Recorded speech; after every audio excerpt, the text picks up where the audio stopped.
Esto es Sapere Aude en versión podcast, capítulo 6.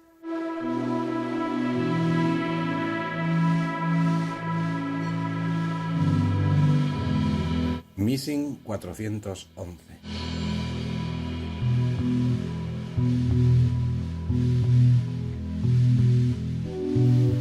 Hay personas que están desapareciendo en los parques nacionales de Estados Unidos, Canadá y otros países. Y los gobiernos lo saben, lo ocultan o al menos están poniendo trabas a la hora de liberar información.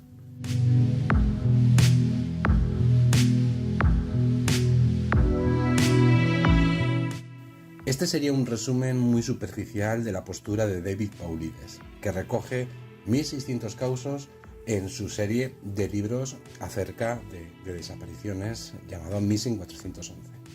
David Paulides es un exdetective de la policía de San José, donde estuvo sirviendo en diferentes departamentos durante 16 años y medio. No hay datos sobre por qué dejó el cuerpo de policía, si fue voluntario o no. Después de abandonar el cuerpo, Paulides se centró en la investigación del Bigfoot, creando el grupo North American Bigfoot Search y pasando a continuación a ser miembro de la MUFON. Este es el background previo a la escritura de la serie Missing 411. Pudiéramos querer separar las convicciones y creencias de Paulides sobre el fenómeno OVNI y el Bigfoot de las desapariciones en parques nacionales, pero va a resultar imposible, como veremos a continuación, ya que es el propio Paulides el primero que no lo hace.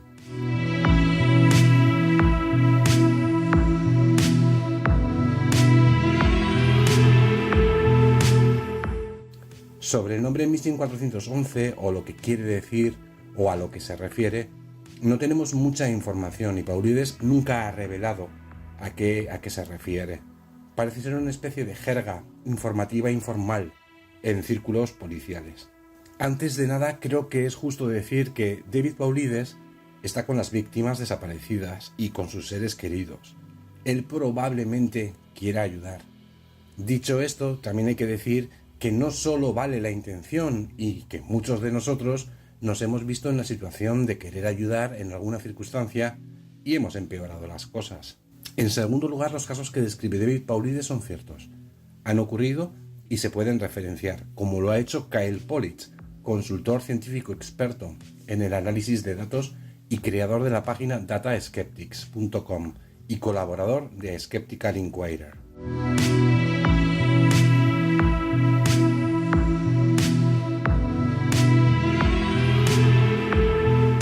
Los casos son ciertos, pero en muchos de ellos la interpretación de estos son completamente erróneos, como veremos más adelante, e inclina al lector hacia una determinada postura muy sesgada.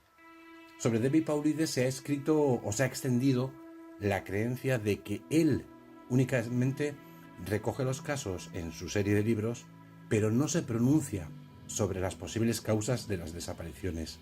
Y esto también es falso, como veremos a continuación.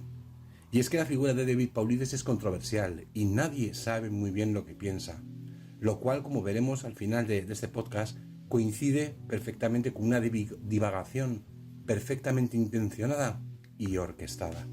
David Paulides sabe muy bien lo que está haciendo.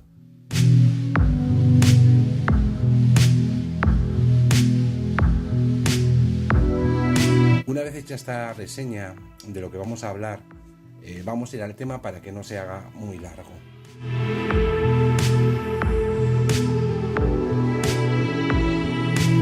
Cualquier persona que mantenga una asepsia sobre el mundo del misterio llegará a la conclusión que no hay ni un solo caso recogido en los libros Missing 411 que sea extraordinario o irrefutable en favor de los temas paranormales, criptozoológicos, conspirativos y ufológicos. Ni uno solo. Y aquí está el talón de Aquiles de los creyentes de este fenómeno, que empiezan la casa por el tejado. Los firmes seguidores de David Paulides establecen causas paranormales u ufológicas, o de este tipo de temas del mundo del misterio, sin tener o sin haber tenido en cuenta antes las causas más terrenales, como detallaremos más adelante, y prefieren saltar hacia el vacío del misterio inmediatamente. David Paulides no pasará a la historia por ser un gran escritor, tampoco relevante. David Paulides escribe y relata como lo haría un oficial de policía a la hora de realizar un informe sobre cualquier caso. Paulides es sintáctico. Parque nacional tal, desaparecido tal, circunstancias tal, escenas de los hechos tal, hora de la desaparición tal, y a continuación hace una reconstrucción de los acontecimientos basándose en los documentos a los que ha podido tener acceso y a las declaraciones de testigos, familiares, policías y trabajadores de parques nacionales. Mencionaba que la serie de libros Missing 411 recoge 1.600 casos de desapariciones, pero un porcentaje nada despreciable de ellos son casos banales, insignificantes, que no conducen a ninguna parte, por lo que son muy anodinos y que da la impresión que están incluidos con la única razón de engordar el expediente. Tratándose de un policía, cabría esperar que los detalles de cada caso fueran rigurosamente exactos. Sin embargo, nos encontramos con errores y omisiones que no son fácilmente explicables para un exdetective, a no ser que sean intencionados. Pondré varios ejemplos de los muchos que hay.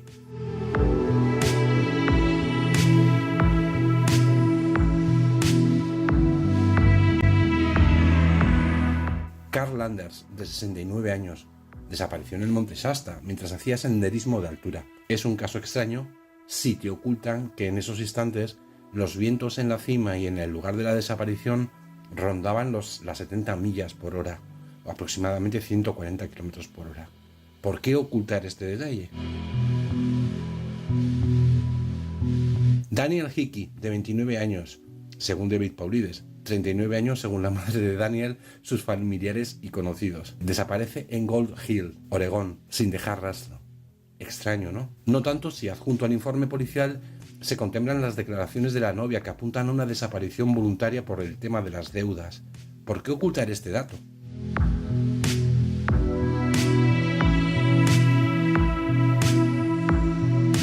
El caso del bebé Wyatt Cole, de un mes de edad, desaparecido según David Paulides del coche averiado de sus padres durante una ventisca. Extraño, ¿verdad?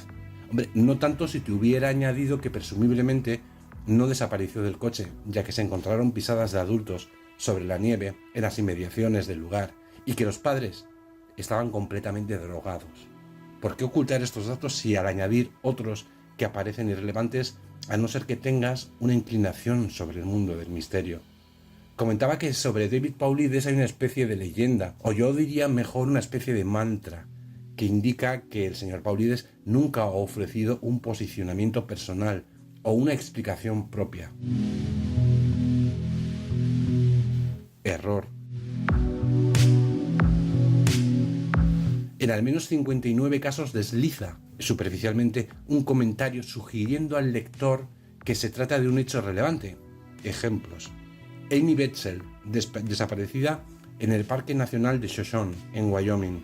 Su coche fue encontrado abandonado. Años más tarde, su reloj se encontró en el lecho del río. Anne Wagner también desapareció en la misma área en 2005. Y ahora viene lo mejor. En ambos casos, su nombre empieza por A y las dos nombres tienen 3 letras. ¿Qué tipo de comentario es este? ¿Qué estás sugiriendo? ¿Que hay extraterrestres, seres dimensionales, psico-killers asesinos que solo van a por las personas con nombres de 3 letras y que empiezan por la letra A? Es ridículo.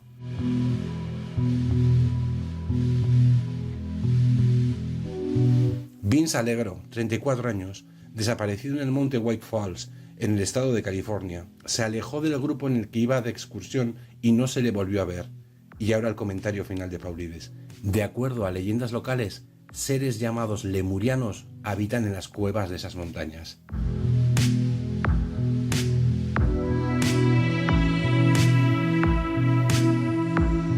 Comentarios como en esta zona se han visto Bigfoot o avistamientos de desluces en el cielo completan el resto de los 59 casos donde Paulides deja estas perlas y no se mantiene en absoluto imparcial. Nadie haría este tipo de comentarios o lo reflejaría en un ensayo de investigación si no creyera en ellos, o si no quisiera por consiguiente transmitir o influenciar al lector. Así que sí, David Paulides de manera indirecta sí ha mostrado sus cartas y sus pensamientos sobre las posibles causas de las desapariciones.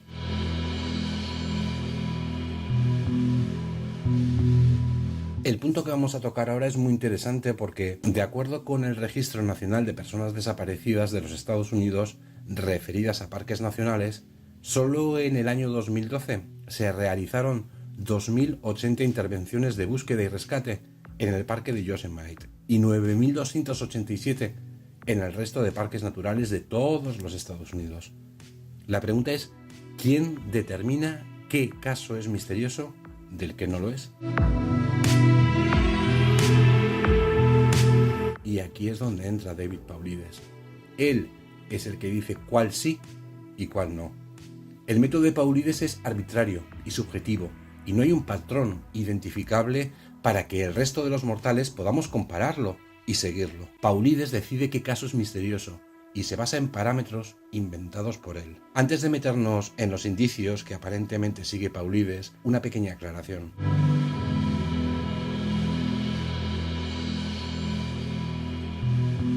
Vamos a comparar que Paulides solo recoge los casos sin dar una opinión personal. Ya hemos visto que no es así, pero bueno, asumámoslo. ¿Qué explicación da a las desapariciones? No lo hace. Permanece impasible, señalando entre comillas el problema, sin aportar una explicación. Al final del podcast descubriremos por qué hace esto, sabiendo muy bien lo que hace, y guardando una ambigüedad perfectamente intencionada. Sin embargo, Paulides ha acudido a programas como Coast to Coast o Veritas Radio, donde le preguntaban directamente, sin esconderse y sin tapujos, si la causa de las desapariciones estaban relacionadas con abducciones, con seres dimensionales, con el Bigfoot, con temas paranormales, y David Paulides siempre ha dicho que no. Paulides ve las desapariciones como un todo, y debe hacerlo así, como si buscase una explicación universal para todos los casos.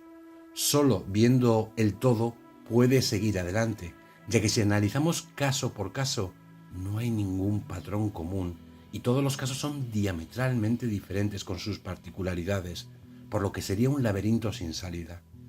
Por eso Paulides reduce los casos de manera muy torpe a unas premisas básicas que vamos a describir a continuación.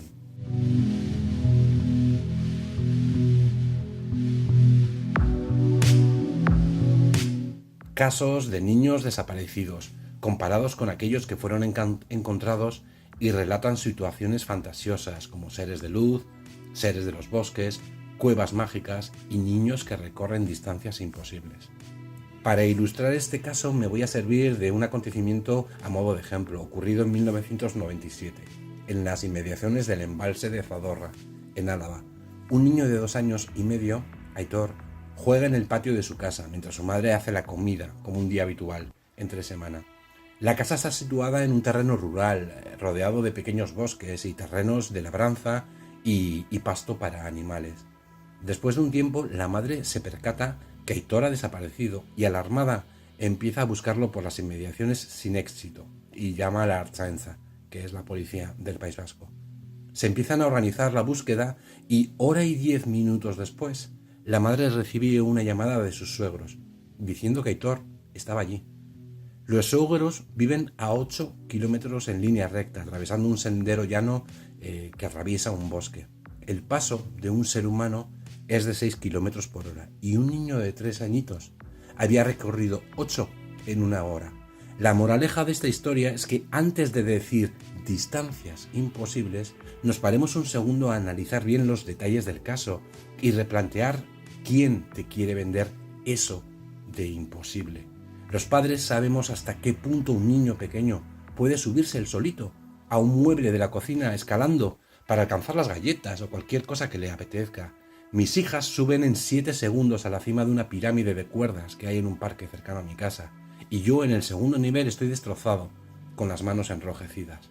Los niños son resistentes y elásticos, capaces de muchas cosas y más cuando están asustados. Además, los niños tienen imaginación. Un niño perdido buscará refugio y se inventará su propia aventura, que estará repleta de seres imaginarios, como no puede ser de otra manera. Hará que un palo sea una varita mágica y una piedra su mejor amiga. De un hueco de un árbol hará su castillo y magnificará todos los detalles. Saber lo que ha ocurrido de verdad requiere de mucho tiempo y de especialistas con mucha paciencia. Tomar en serio las declaraciones en caliente de un niño y darlas por válidas inmediatamente revela lo que está buscando aquel que hace esto. Ya sabéis, en fin.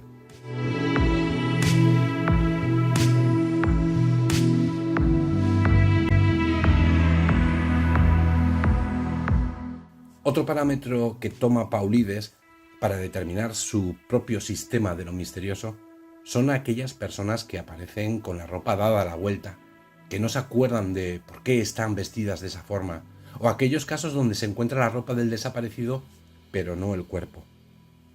Antes de profundizar en esto, cabe aclarar algo de vital importancia.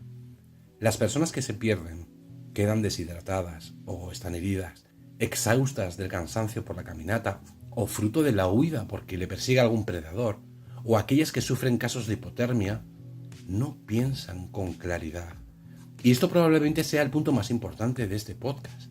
Hay casos misteriosos donde no se sabe por qué el desaparecido tomó una decisión tan extraña, pero esa decisión extraña es para nosotros que estamos en perfectas condiciones, no para la persona deshidratada o herida. Una premisa básica en supervivencia es no dejarse llevar por el pánico y tratar de mantener la cabeza despejada para poder pensar. Eso te va a salvar la vida. La mayoría de los accidentes son causados por una toma de decisiones incorrecta, fruto de múltiples circunstancias. Una persona deshidratada puede despojarse de la ropa y empezar a subir una colina o a un árbol. Cuando le preguntas por qué hizo eso, no tiene una explicación clara. Imagina eso en medio de un bosque o de una montaña. Una persona con una herida o lesión muscular u ósea puede tomar decisiones que le cuestan la vida, fruto del pánico y por querer ponerse a salvo lo antes posible. Un 25% de las personas que sufren hipotermia sufren de repente un calor repentino que les obliga a desnudarse. El frío también quema. Y sabemos por infinidad de casos de alpinistas y montañeros que lo han sufrido y que están descritos en multitud de artículos, que la hipotermia viene acompañada de desorientación y en casos extremos de shock. Hay descritos casos de personas con hipotermia que se han desnudado y se han puesto a correr perdiéndose en medio de la ventisca o cayendo por un precipicio. Cuando te quitas la ropa por hipotermia, no lo haces como si estuvieras guardando la ropa en el armario de tu casa.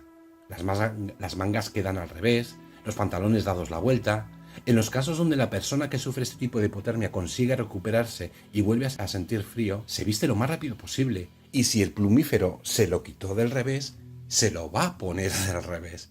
Si los pantalones se los quitó del revés, cuando se los vuelva a poner van a estar del revés. Y no es extraño que aparezcan con toda la ropa dada a la vuelta. Hay casos de montañeros que aparecieron vestidos de dentro para afuera, con los calzoncillos por encima del pantalón. Entonces, antes de pensar en seres dimensionales que secuestran personas y los visten del revés, ¿por qué no dedicamos 2 minutos a informarnos antes de ir directamente a la fantasía?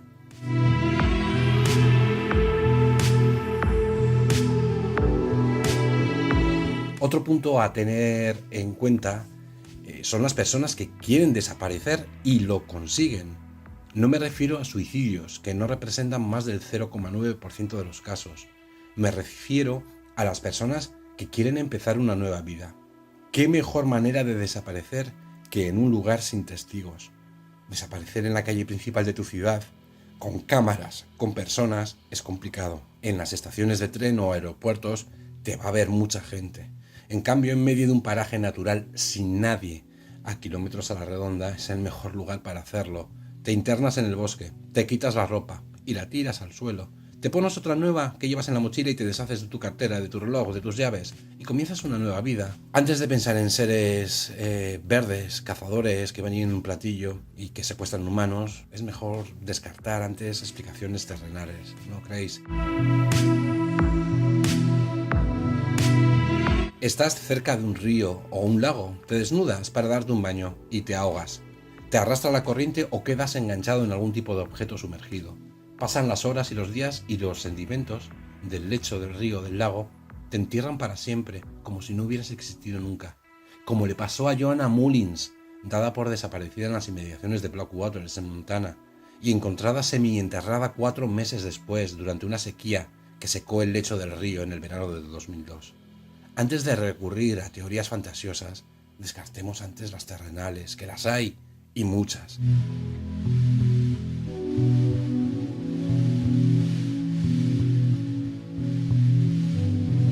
Otra de las premisas que toma Paulides para determinar su particular sistema de clasificación de casos misteriosos es la de los exploradores que pierden el rastro, o perros especializados también en seguir el rastro que pierden la pista y se quedan parados sin poder continuar. Paulides da a entender de manera indirecta, bueno, en este caso más que Paulides, los divulgadores del misterio que exageran los casos que recoge Paulides, dan a entender que un cazador rastreador o un nativo americano rastreador son una especie de X-Men con habilidades mágicas y psicotrónicas que no se equivocan nunca.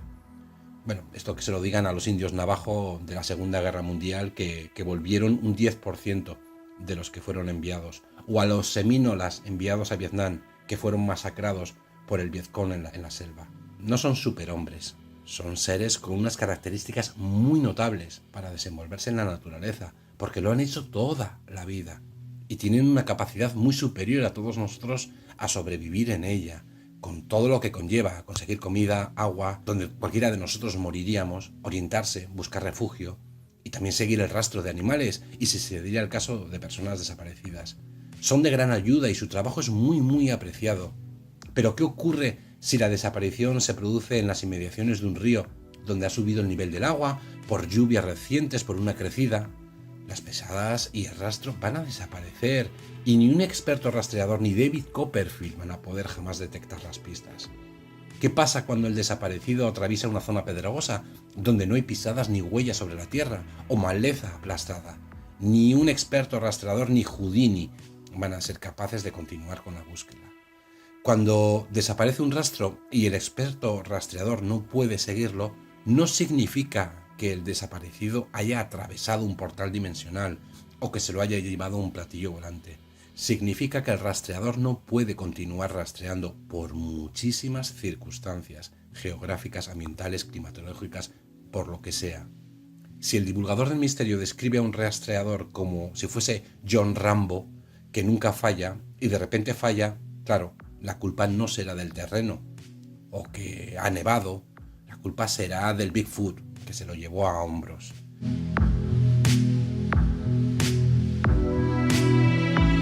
En el caso de los perros que pierden el rastro, como podréis imaginar, es la misma historia, pero un poquito más complicada. Nos venden el mismo cuento, que un perro nunca falla y que si pierde el rastro no es culpa suya, ya que un lemuriano salió debajo de una piedra y se lo llevó al desaparecido con él.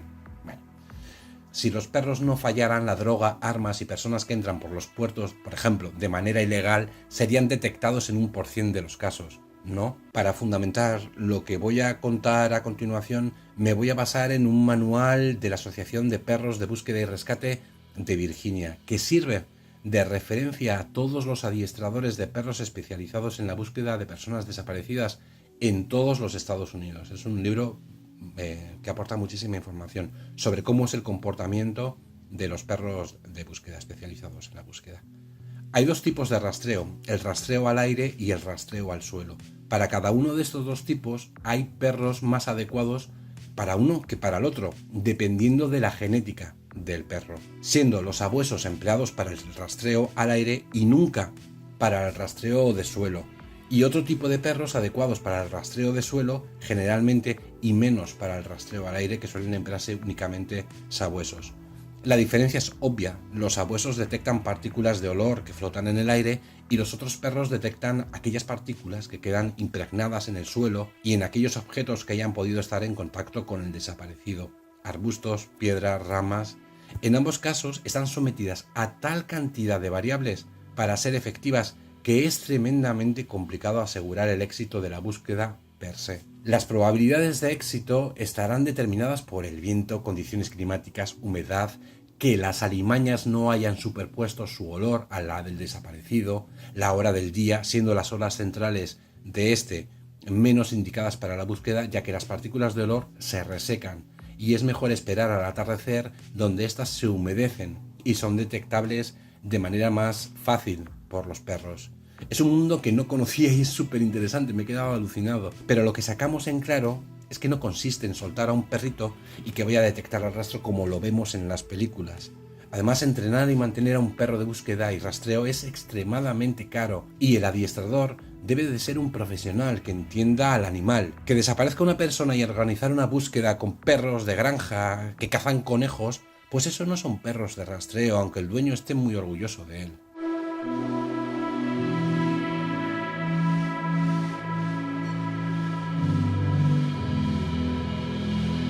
Como hemos ido viendo, las desapariciones son muy distintas unas de otras y los factores que las engloban son tremendamente cambiantes y dispersos, por lo que intentar encontrar un patrón común en todos ellos es misión imposible. La manera más simple y reduccionista sería pensar que hay una explicación paranormal e individualizada para cada uno de ellos. Si desaparecen 2000 personas en un año, pues hay 2000 casos paranormales diferentes unos de otros. Es demasiado infantil, ¿no creéis?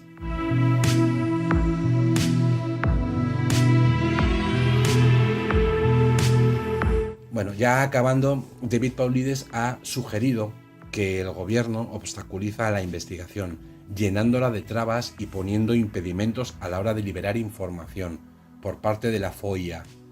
No voy a decir muchas veces la palabra FOIA, que es la Freedom of Information Act, o sea, el acta de libertad de información.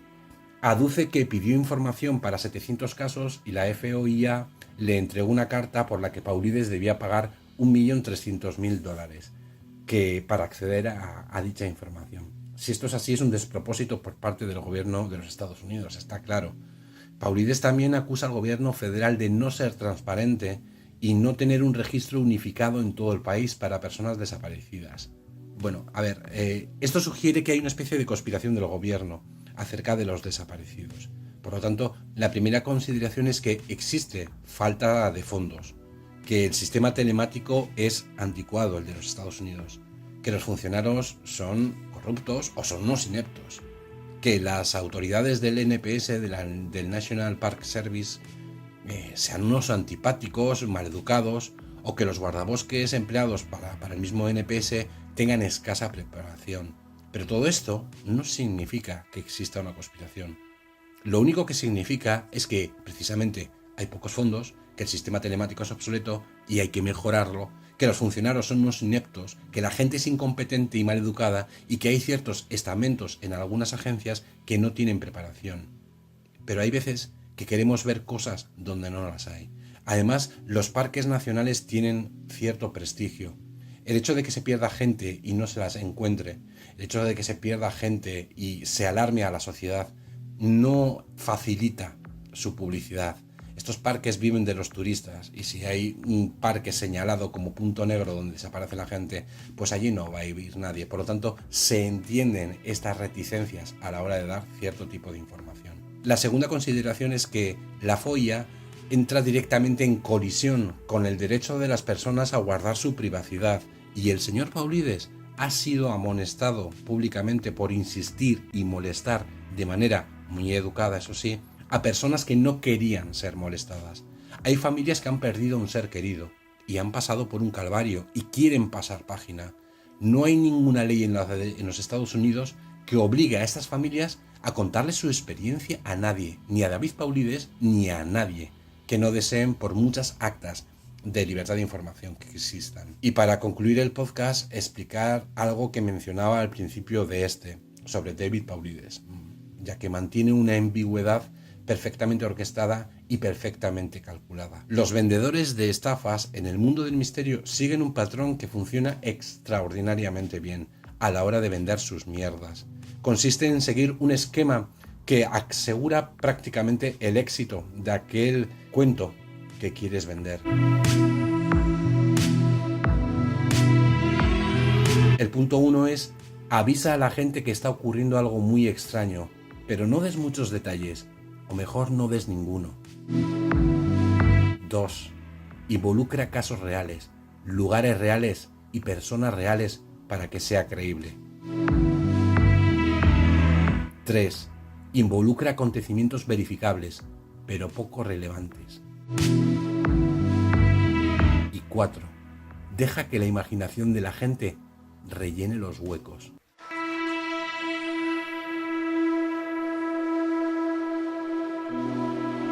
Como veis, encaja a la perfección con el Missing 411.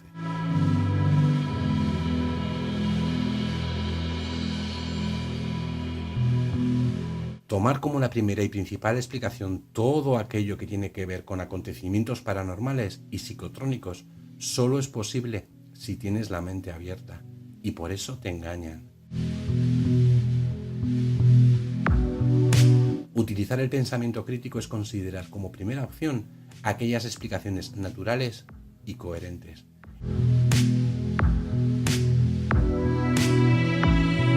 Y recuerda el imperativo categórico de He-Man: no intentes explicar algo hasta que estés seguro de que hay algo que explicar.